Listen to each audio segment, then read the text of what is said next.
Hello everyone. ఈ video లెక్చర్లో మనం ఇవాళ డిగ్రీ సెకండ్ సెమిస్టర్ ఇంగ్లీష్ సిలబస్లోని యులిసిస్ అనేటువంటి పోయంని చూడబోతున్నాం. ఇది ఫస్ట్ యూనిట్లో ఇవ్వడం జరిగింది.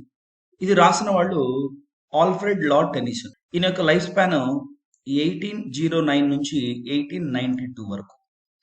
అయితే ఈ యులిసిస్ పోయం అనేటువంటిది కొంచెం లెంతీగా ఉండబోతుంది. దానివల్ల నేను దీన్ని 2 పార్ట్లుగా చేయాలనుకుంటున్నాను. ఫస్ట్ పార్ట్లో యులిసిస్ పోయం యొక్క ఇంట్రడక్షన్ ఇస్తాను. సెకండ్ పార్ట్లో సమరీని అయితే నేను కవర్ చేస్తాను. అయితే మనకు ఈ బేస్ అనేటువంటిది లేకుండా సమరీ ఒక్కటి మాత్రమే వింటే అర్థం చేసుకోవడం కొంచెం కష్టంగా ఉంటుంది. సో అందువల్ల నేను ఈ పార్ట్ 1లో భాగంగా ఇంట్రడక్షన్ ఇస్తాను. సో దీనికి సంబంధించినటువంటి సమరీని సెకండ్ పార్ట్లో అయితే చేస్తాను. మరి చూద్దాం. ముందుగా ఈ యులిసిస్ పోయం రాసినటువంటి పోయట్ అయిన ఆల్ఫ్రెడ్ లార్డ్ టెన్నిసన్ గురించి కొన్ని విషయాలు అయితే మనం తెలుసుకుందాం. Alfred lord Tennyson was the most famous poet of Victorian ఎరా. ఈయన విక్టోరియన్ ఎరాకు చెందినటువంటి ఒక పోయట్. ఇక్కడ 1837 నుంచి 1901 వరకు క్వీన్ విక్టోరియా గ్రేట్ బ్రిటన్ ని రూల్ చేశారు. అయితే ఆ రూలింగ్ చేసినటువంటి కాలంలోనే ఈ పోయట్ ఉండడం వల్ల ఈయనను విక్టోరియన్ పోయట్ అని పిలుస్తారు. He was the poet laureate for many several decades. ఇక్కడ 1850 సంవత్సరంలో ఈయన పోయట్ లారెట్ గా ఎంపిక అవుతారు. అయితే 1850 వరకు రొమాంటిక్ పోయట్ అయినటువంటి విలియం వర్డ్స్వర్త్ అయితే ఉంటారు. మరి ఆయన మరణానంతరం ఈయన పోయట్ లారెట్ గా ఎంపిక అయ్యి ఈయన చనిపోయేంత వరకు అంటే దాదాపు 40 సంవత్సరాల పాటు ఈయనే పోయట్ లారెట్ గా కొనసాగుతారు. అందుకే ఇక్కడ సెవరల్ డెకేడ్స్ అని మనం చెప్తున్నాం. His most famous poem is in memoriam ఏహెచ్హెచ్.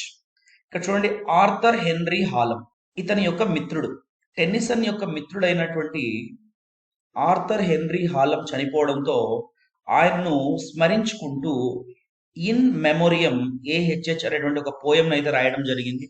దీన్నే మనం ఎలిజీ అని పిలుస్తాం.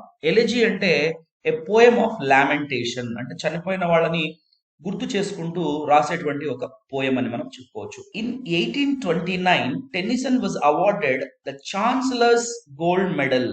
ఇది మనం గుర్తుపెట్టుకోవాలి, ఎందుకంటే ఈయనకు at the age of 20 years in the year 1829 లో అవార్డ్ చేయడం జరిగింది. సో ఎందుకోసం వచ్చింది అంటే of his first pieces టింబుక్టు.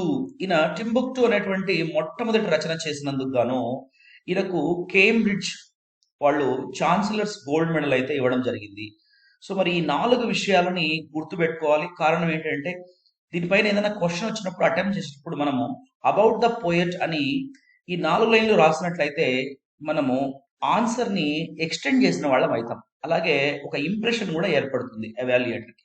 So అందువల్ల మనము పోయట్ గురించి అయితే కొన్ని విషయాలు గుర్తుపెట్టుకోవాలి. About the poem. ఇప్పుడు పోయం గురించి కొన్ని విశేషాలు అయితే చూద్దాం. Ulysses is a poem in blank verse. ప్రతి పోయం ని కూడా 3 verses లో రాస్తారు. ఒకటి ఫ్రీ వర్స్, 2 బ్లాంక్ వర్స్, 3వది రైమ్డ్ వర్స్. ఇక్కడ బ్లాంక్ వర్స్ అంటే ఏంటి అంటే రైమ్ అనేటువంటిది ఉండదు, మీటర్ అనేటువంటిది ఉంటుంది అని గుర్తుపెట్టుకోండి. అంటే బ్లాంక్ వర్స్ అంటే ఏంటి అని మీరు అర్థం చేసుకోవాలి అంటే ఇక్కడ మీటర్ ఉండి రైమ్ లేకపోతే దీన్ని బ్లాంక్ వర్స్ అంటాము. మీటర్ మరియు రైమ్ 2 లేకపోతే దాన్ని మనం ఫ్రీ వర్స్ అంటాము. మీటరు రైము 2 ఉంటే దీన్ని మనం రైమ్డ్ వర్స్ అంటాము. అయితే ఈ పోయం మనకు బ్లాంక్ వర్స్ లో రాశారు, అంటే మీటర్ మాత్రమే ఉంటుంది, రైమ్ అనేటువంటిది ఉండదు. ఇది ఏ సంవత్సరంలో రాశారు? 1833లో రాశారు. అయితే పబ్లిష్ మాత్రం 1842లో జరిగింది. It's a popular example of the dramatic monologue. ఇక్కడ డ్రామాటిక్ మోనోలాగ్, మోనో అంటే సింగిల్, అంటే సెల్ఫ్ టాక్ అన్నమాట. లోగ్ అంటే స్పీచ్. నాటకీయంగా అంటే ఒక నాటకంలో తనలో తాను మాట్లాడుకోవడం, అంటే తనలో తాను అంటే ఇక్కడ ఒక్కడే మాట్లాడుకోవడం అనమాట. ఏకపాత్రాభినయం లాగా మనం దీన్ని అర్థం చేసుకోవచ్చు. ఈ పోయం మొత్తం కూడా యులిసిస్ తను ఒక్కడే మాట్లాడుకుంటూ ఉన్నట్లుగా మనం ఈ పోయం అయితే చూడబోతున్నాం. Tennyson's poem Ulysses is based on the ancient Greek epic poem Odyssey by Homer. ఇక్కడ మనం గుర్తుపెట్టుకోవాల్సినటువంటి విషయం ఏంటంటే ఏన్షియంట్ అంటే పురాతన ఒక కవి ఎవరైతే ఉన్నారో గ్రీక్ దేశానికి చెందినటువంటి కవి ఆయనే హోమర్. ఈయన ఇలియాడ్ అండ్ ఒడిస్సీ అనేటువంటి 2 ఎపిక్ పోయమ్స్ అయితే రాశాడు. అయితే ఇలియాడ్ అనేటువంటి పోయము ట్రోజన్ వార్ గురించి ఉంటుంది. ఈ ఒడిస్సీ అనేటువంటి పోయము ఒడిసియస్ గురించి ఉంటుంది. ఒడిసియస్ అంటే ఎవరో కాదు, ప్రజెంట్ మనం చెప్పుకున్నటువంటి యులిసిస్. ఇది లాటినైజ్డ్ నేమ్ గా మనం చెప్పుకుంటాం. సో ఒడిసియస్ అనేటువంటిది మనకు గ్రీక్ నేమ్ లో చెప్పుకున్నట్లయితే లాటినైజ్డ్ నేమ్ గా మనం యులిసిస్ గా చెప్పుకుంటాం. అయితే మరి ట్రోజన్ వార్ లో ఆ యుద్ధానికి గల కారణాలు, ఆ యుద్ధం ఎవరి మధ్య జరిగింది అనేటువంటి విషయాలు ఇలియాడ్లో ఉంటాయి. గ్రీక్ దేశానికి అలాగే ట్రాయ్ దేశానికి, ఇప్పుడు మనం టర్కీగా పిలుచుకున్నటువంటి ట్రాయ్ దేశానికి మధ్య జరిగినటువంటి యుద్ధమే ట్రోజన్ వార్. ఈ యుద్ధంలో గ్రీక్ దేశం విజయం సాధిస్తుంది. ఆ విజయం సాధించడానికి ముఖ్య పాత్ర పోషించినటువంటి వ్యక్తే ఒడిసియస్, ప్రజెంట్ మనం చెప్పుకునేటువంటి యులిసెస్. మరి ఈయన ఎలా విజయాన్ని అందించాడు అనే విషయం అంతా కూడా ఇలియాడ్ లో ఉంటే, ఆఫ్టర్ ద వార్, యుద్ధం అయిపోయిన తర్వాత ఈ ఒడిసియస్ తన యొక్క స్వంత దేశానికి తిరిగి ప్రయాణం చేస్తాడు. అలా ఆ తిరుగు ప్రయాణంలో ఆయన చేసిన తర్వాత తన యొక్క లైఫ్ ఏ విధంగా ఉంటుంది అనేటువంటిది ఒడిస్సీ అనేటువంటి ఎపిక్ పోయంలో ఉంటుంది. అంటే ఆ ట్రావెల్ ఏదైతే ఉందో, దాదాపు ఆ ట్రావెల్ 10 ఇయర్స్ ఉంటుంది. ఆ 10 ఇయర్స్ ట్రావెల్లో ఆయన యొక్క లైఫ్ జర్నీ ఏ విధంగా సాగింది అనేది ఇందులో అయితే ఉంటుంది. సో అందుకోసం మనకు ఆధారం ఏంటి అంటే, గ్రీక్ ఎపిక్ పోయం ఏదైతే ఉందో, హోమర్ రాసినటువంటిది ఒడిస్సీ అనేటువంటి పోయం ఆధారమే ప్రజెంట్ మనం చెప్పుకునేటువంటి యులిసిస్. దీన్ని ఆధారంగా చేసుకునే మన పోయెట్ ఎవరైతే ఉన్నారో ఆల్ఫ్రెడ్ లార్డ్ టెన్నిసన్ ఇది రాయడం అయితే జరిగింది.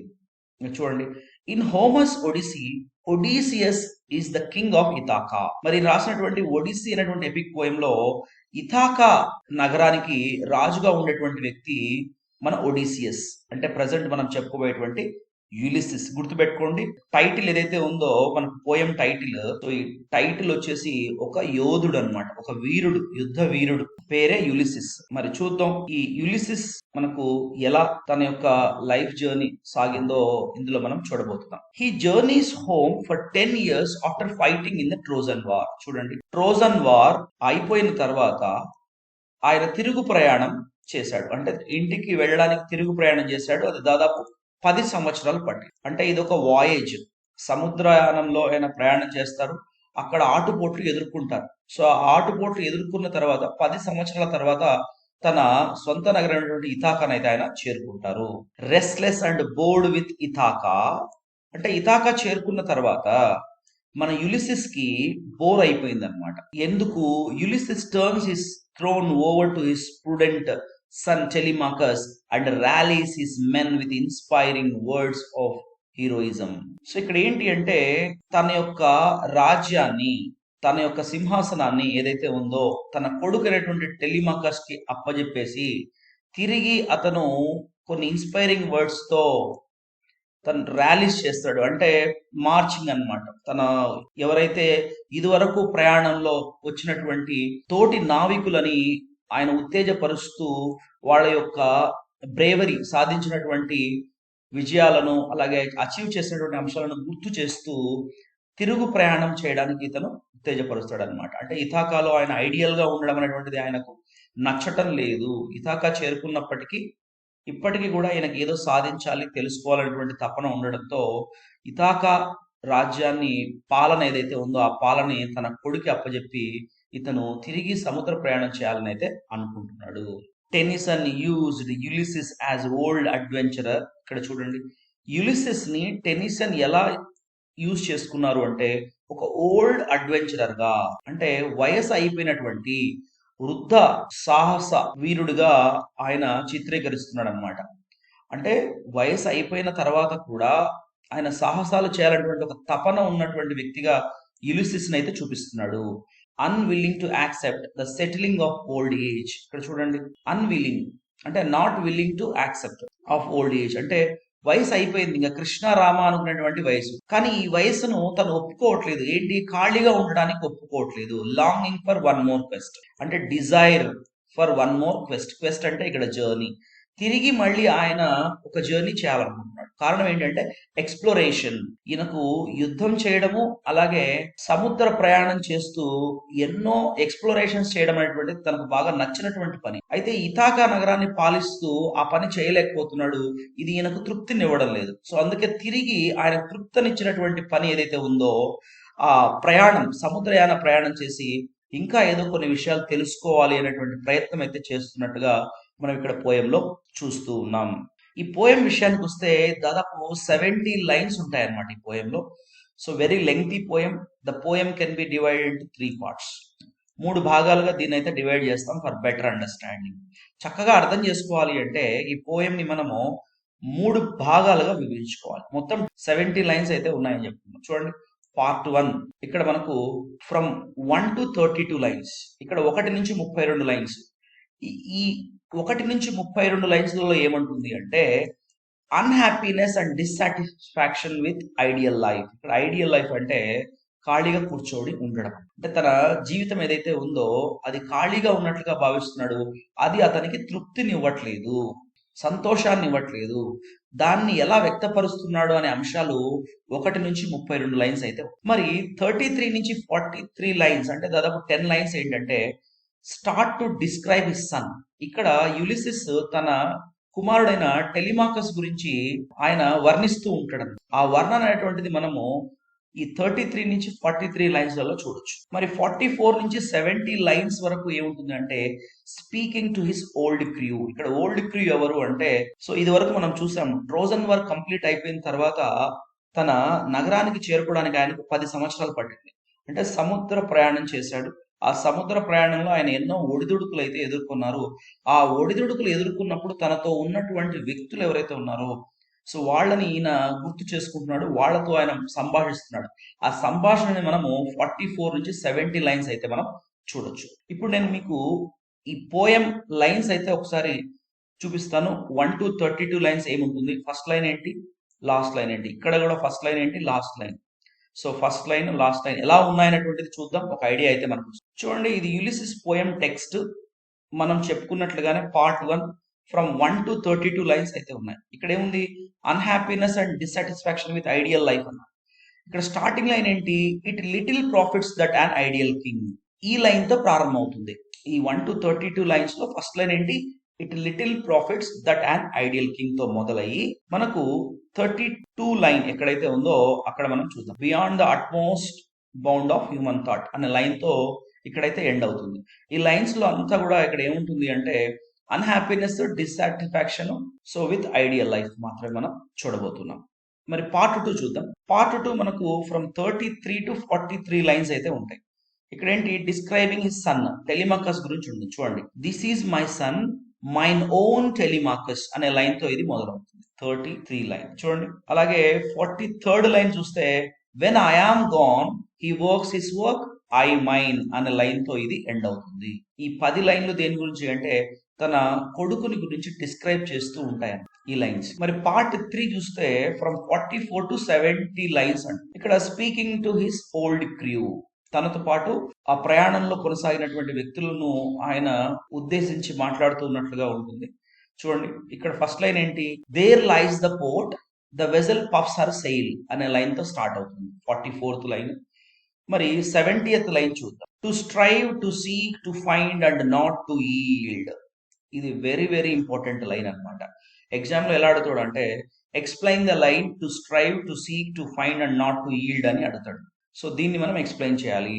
సో కష్టపడదాం, పోరాడదాం, ఏదైనా సాధిద్దాం, కానీ గివప్ మాత్రం ఇవ్వద్దండి, నాట్ టు గివప్. సో ఈ వయసులో కూడా ఏదో ఒకటి సాధించాలనేటువంటి తపనతో ఈ లైన్స్ అయితే ఇక్కడ చెప్పడం జరిగింది. సో ఇవి మనకు 3 పార్ట్స్ గా డివైడ్ చేసుకున్నటువంటి లైన్స్. హోప్ ఈ పార్ట్ మీకు అర్థమైందని నేను భావిస్తున్నాను. సో మళ్ళీ ఒకసారి వినండి, కొంచెం డ్రైగా ఉంటుంది కానీ అర్థం చేసుకోవచ్చు. సో ఫస్ట్ పార్ట్ చూసిన తర్వాతనే సెకండ్ పార్ట్ చూస్తే మీకు చక్కగా అర్థమవుతుంది. సో ఈ లెక్చర్ మీకు నచ్చినట్లయితే లైక్ చేయండి, అలాగే మీ ఫ్రెండ్స్తో కూడా షేర్ చేసుకోండి.